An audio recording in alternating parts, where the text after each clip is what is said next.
तो उसको करने में ऑब्वियसली थोड़ा टाइम लगता है, लेकिन हमें उम्मीद है कि आज रात तक सब ठीक हो जाएगा। ऐसे दवा दे रहा हूँ, वैसे दवा दे रहा हूँ। आप मरीज को जो है जब सब हालत खराब हो चुकी है तब आप बोले जो ऑपरेशन होगा। जैसे ही सिचुएशन नॉर्मलाइज हो जाएगी तो जो भी पेशेंट्स को वापस भेजाएंगे वो सब बुला के आई थिंक विद इन 10 या 15 दिन हम उनको सबको ऑपरेट कर देंगे। कुछ तो सुनाई नहीं कि अगर महीने के महीने हमारे पैसे कटते हैं तो हमें सुविधाएं भी तो मिलनी चाहिए ना। लेकिन हम यहाँ पे कैंसर की ट्रीटमेंट भी प्रोवाइड करते हैं। ऑपरेशन होने का एसी चल रहा है जिसके कारण जो है ऑपरेशन अभी नहीं हो पाएगा जब तक सही नहीं होगा। हम 15 लाख लाभार्थियों को नोएडा हॉस्पिटल में देखते हैं केवल, और हमारे पास केवल एक बेड है, एक अस्पताल है जो 300 बेडेड है। बाहर से जो ब्लड लाने की पेशेंट्स को इनकन्वीनियंस थोड़ी होती है वो नहीं होगी, हमारी अपनी इन हाउस फैसिलिटी होगी। नोएडा सेक्टर 24 के ईएसआई हॉस्पिटल की डीएमएस इस वक्त हमारे साथ मौजूद हैं। कुछ वीडियोस वायरल हो रही हैं, उसको लेकर इनका क्या कुछ कहना है, सीधे बात करते हैं। मैम, अभी कुछ वायरल वीडियोस हैं, उसको लेकर आपका क्या कहना है, क्योंकि एसी की प्रॉब्लम आ रही है जिससे पेशेंट्स जो हैं वो परेशान हो रहे हैं। सब ठीक ठाक बताया था, सारे रिपोर्ट हो गया है कि ब्लड चढ़ गया था, ब्लड जमा भी हो गया है, ऑपरेशन हो जाएगा इनका करके वहाँ बस से ज़्यादा भेज दिया था।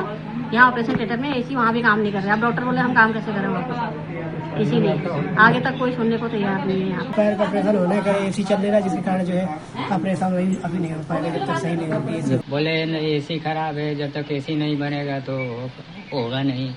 और कोई 10 दिन भी लग जाएगा, 15 दिन भी लग जाएगा, कोई ठीक नहीं है एसी बनेगा। तो कुछ तो सुनाई नहीं कि अगर महीने के महीने हमारे पैसे कटते हैं तो हमें सुविधाएं भी तो मिलनी चाहिए ना। सही बात है। अब हमारे पेशेंट को यहाँ एडमिट कर रखा है, घर बार छोड़ के हम भी यही मिल जाएंगे तो हमको खाना पीना तो वो देंगे नहीं ना। गए तो ऑपरेशन थिएटर में बोल दिया कहते ऑपरेशन होगा, फिर ऑपरेशन थिएटर में आके ले नहीं कह रहे जब तक एसी सही नहीं होगा जब तक ऑपरेशन करेंगे नहीं। मैं पूछते थे, सुबह शाम जाते थे, कहाँ नॉर्मल हो जाएगा, ये दवा दे रहा हूँ, वो दवा दे रहा हूँ, ऐसे दवा दे रहा हूँ, वैसे दवा दे रहा हूँ। आप मरीज को जो है जब सब हालत खराब हो चुकी है तब आप बोले जो ऑपरेशन होगा। जी, एसी की कुछ परेशानी आ रही थी पिछले 3-4 दिन से, लेकिन उसी दिन से हम लगे हुए हैं कार्य उसको ठीक करने में। और क्योंकि बहुत बड़ा एक सेटअप है तो उसको करने में ऑब्वियसली थोड़ा टाइम लगता है, लेकिन हमें उम्मीद है कि आज रात तक सब ठीक हो जाएगा।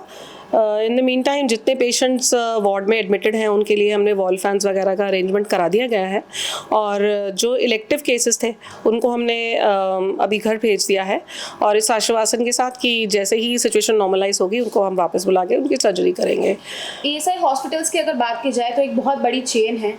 दिल्ली की बात की जाए या नोएडा की बात की जाए तो ये किस तरीके से मतलब काम करता है और क्या क्या फैसिलिटीज़ इसमें जो है वो प्रोवाइड की जाती है? ईएसआई हॉस्पिटल का, जैसे आप जानते हैं कि ईएसआई कॉरपोरेशन के अंडर है। ईएसआई हॉस्पिटल्स ईएसआई एक्ट 1948 के तहत इस्टेब्लिश हुआ है, और इसके अंदर ईएसआई कॉरपोरेशन जो है वो एशिया की लार्जेस्ट सोशल सिक्योरिटी ऑर्गेनाइजेशन है, और 3 बार अवार्ड मिल चुका है आईएलओ की तरफ से। और हम हर मेडिकल फैसिलिटी देते हैं। वैसे तो हमारा हॉस्पिटल एक सेकेंडरी लेवल केयर हॉस्पिटल है, लेकिन हम यहाँ पे कैंसर की ट्रीटमेंट भी प्रोवाइड करते हैं, और यहाँ तक कि total knee replacement, total hip replacement, ऐसे सब सर्जरीज, फ्रैक्चर्स वगैरह के सबके ट्रीटमेंट हम यहाँ करते हैं। कैंसर हमारे पास अपना कीमोथेरेपी यूनिट है जहाँ हम पेशेंट्स को कैंसर ड्रग्स वगैरह भी चढ़ाते हैं। जो फैसिलिटीज़ हमारे पास अवेलेबल नहीं होती उसके लिए हम अपने सिस्टर हॉस्पिटल्स में रेफ़र करते हैं, जैसे कि हमारा ईएसआई हॉस्पिटल फरीदाबाद है, मेडिकल कॉलेज है, या ईएसआई हॉस्पिटल बसई दरापुर है, वो हमसे बड़ा हॉस्पिटल है। तो जो फैसिलिटी हमारे पास नहीं होती वो हम वहाँ से दिलाते हैं। कहाँ के पेशेंट्स इस हॉस्पिटल्स में आते हैं? यहाँ से नोएडा में हमारा जो एरिया है, देखिए ग्रेटर नोएडा है, उधर सिकंदराबाद, अलीगढ़, डनकौर, और इस तरफ आता है जी मोदी नगर, मेरठ, इस तरफ से साहिबाबाद, गाजियाबाद, सब जगह से पेशेंट्स आते हैं हमारे पास। क्या क्या प्रॉब्लम्स फेस करनी पड़ती हैं, क्योंकि काफ़ी सारी जगह से पेशेंट्स आते हैं, और अब जैसे ओटी का वीडियो जो वायरल हो रहा है पेशेंट्स का, उनको लेके जब ये सब वीडियोस आप देखते हो तो क्या लगता है?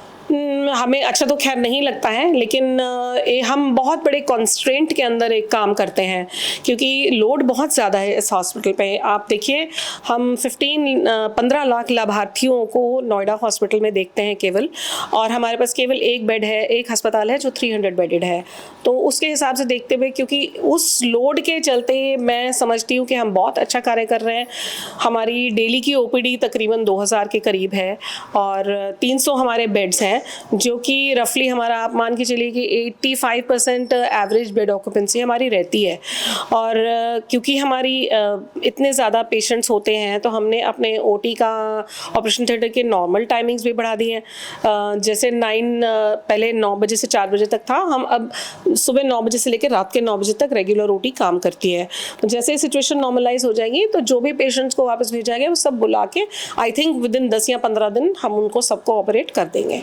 ऑपरेशन की जो ओटी की जो बात आ रही है वो किस डिपार्टमेंट की सबसे ज़्यादा जो है वो सामने? देखिए, इलेक्टिव सर्जरी तो सभी करते हैं, लेकिन प्रॉब्लम तब होती है जब कोई इमरजेंसी होती है। जैसे गायनी है, जैसे हमें कल रेफ़र करने पड़े कुछ मरीज़, क्योंकि डिलीवरीज तो वेट नहीं करती, ठीक है। लेकिन जैसे सर्जरी इलेक्टिव, जैसे गॉल ब्लैडर सर्जरी है, इलेक्टिव है कि इलेक्टिव का मतलब होता है कि प्लान केसेस जो होते हैं उनको हमें वापस भेजना पड़ा, तो वो कोई बात नहीं, वो तो नेक्स्ट वीक भी हो जाएंगे। कोई इमरजेंसी होती हैं तो प्रॉब्लम आ सकती है उसके लिए। लेकिन हमारी ऑलरेडी जो मैटरनिटी ओटी है, वो लेबर रूम है, वो बिल्कुल हमारा हो चुका है, करेक्ट हो चुका है, बिल्कुल रिपेयर हो चुका है और फुल्ली फंक्शनल है इस समय भी। एक दिन में कितने ऑपरेशंस किए जाते हैं? 18 से 20 मेजर सर्जरीज होती हैं हमारे यहाँ हाँ, सबको मिला के। हाँ जी। और कितना ड्यूरेशन रहता है अगर डेट देनी हो ऑपरेशन की किसी पेशेंट को, तो कितना टाइम? इस समय तो क्योंकि हमने जब से अपना टाइम बढ़ाया है, 9 से 9 किया है, तब से हमारा थोड़ा वेटिंग लिस्ट कम हो गया है। कितने पेशेंट आते हैं फिर भी अगर आंकड़ों की बात की जाए तो? वेटिंग के लिए तो देखिए हमारी अभी फ़िलहाल आई थिंक 1 मंथ की वेटिंग चल रही है। 1 मंथ की वेटिंग चल रही है। अगर इस हॉस्पिटल की बात की जाए तो आगे के क्या कुछ प्लान हैं? क्योंकि जिस हिसाब से आप बता रहे हो, जो फैसिलिटीज़ ये प्रोवाइड की जाती है पेशेंट्स को, उसको लेके आगे और क्या कुछ प्लान आप लोग नया करने वाले हो? जी, हॉस्पिटल के लिए सबसे पहले जो है वो हम अपना ब्लड बैंक की इनॉग्रेशन करने जा रहे हैं। अभी डेट डिसाइडेड नहीं है, मगर होपफुली इस महीना हम कर देंगे ऑर्गेनाइज। तो ब्लड बैंक हमारा अपना हो जाएगा, तो बाहर से जो ब्लड लाने की पेशेंट्स को इनकन्वीनियंस थोड़ी होती है वो नहीं होगी, हमारी अपनी इन हाउस फैसिलिटी होगी। कैपेसिटी क्या रहेगी इसकी? कैपेसिटी एज सच नहीं होती है। कैपेसिटी तो डिपेंड करता है कि डोनेशन कितनी होती है।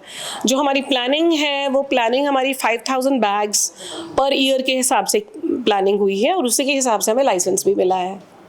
तो ये सिर्फ ईएसआई जो पेशेंट है उन्हीं के लिए रहेगा या फिर बाहर? ये ईएसआई नहीं, ईएसआई जनरल पब्लिक के लिए ओपन नहीं होता है अनलेस के इमरजेंसी कोई होती है। जैसे मान लीजिए कोई रोड एक्सीडेंट हो जाता है तो उस केस में तो कोई डिस्क्रिमिनेशन नहीं होती है कि भाई ईएसआई का पेशेंट है या नॉन ईएसआई का पेशेंट है। बट जहाँ तक कि प्लान्ड केसेस का सवाल है तो that is only for ESI hospitals. हमारे ईएसआई का नोएडा हो गया या झिलमिल है या ओखला है, कोई भी दूसरा ईएसआई हॉस्पिटल हमसे डिमांड करता है तो हम देने के स्थिति में होंगे। एक और सवाल है मैम, कुछ मशीन्स और हैं जो नहीं चल रही हैं, लाइक एक्सरे मशीन है वो भी ख़राब की जो है कुछ पेशेंट्स बता रहे थे।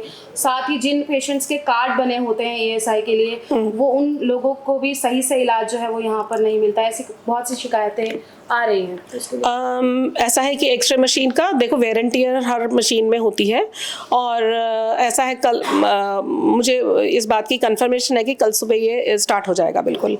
और रही कि ईएसआई के कार्ड हो और ट्रीटमेंट ठीक ना मिल रहा हो तो ये तो मैं इस बात को मानने के लिए तैयार नहीं हूँ कि यदि पेशेंट ठीक से हमारे पास आए और दिखाए और उसको ट्रीटमेंट ना मिले तो मैं इस बात को नहीं मानती हूँ। क्या कहेंगे उन लोगों के लिए जो ये सब चीज़ें सामने ला रहे हैं? तो जो भी किसी को प्रॉब्लम है यहाँ आ सकते हैं, मुझे मिल सकते हैं। हॉस्पिटल में है तो मुझे मिल सकते हैं और यदि डिस्पेंसरी जाते हैं तो वहाँ पे डिस्पेंसरी में इंचार्जेस होते हैं, उनसे मिलिए, अब प्रॉब्लम बताइए, डेफिनेटली सॉल्व होगी। लास्ट क्वेश्चन है, ईएसआई के पेशेंट्स के लिए क्या कहना चाहिए लास्ट? ईएसआई के पेशेंट्स के लिए मैं ये कहना चाहूँगी कि जिनकी ईएसआई कटती है आई थिंक वो बड़े लकी हैं, क्योंकि आज की डेट में आप देखिए कि मेरे पास रफली 200 केसेस हैं जो कैंसर के मरीज़ हैं जिनको हम कैंसर का इलाज देते हैं। और कैंसर का इलाज एक कोई सस्ता इलाज नहीं होता है, ठीक है। तो मान लीजिए किसी को बुखार आ जाता है तो वो तो प्राइवेट में जाके इलाज करा भी लेगा, राइट। लेकिन किसी को कैंसर यदि भगवान ना करे हो भी जाए तो इतना आसान नहीं होता। कैंसर का इलाज कराने में लोगों की ज़मीनें बिक जाती हैं, घर बिक जाते हैं। लेकिन ईएसआईसी एक ऐसी छतरी है जो कि हमारे पेशेंट्स के सिर के ऊपर है, एक प्रोटेक्शन अम्ब्रेला की तरह। तो अगर किसी का कार्ड किसी का ESI कार्ड है तो आई थिंक वो बहुत लकी है कि उसका ESI कट रहा है और उसको ये एक बहुत बड़ी एसेंशियल लाइफ सेविंग फैसिलिटी उसको मिल रही है। तो आई थिंक मेरे हिसाब से तो मैं भी कवर्ड हूँ, तो मैं तो बहुत थैंकफुल हूँ। बहुत बहुत धन्यवाद हमें समय देने के लिए।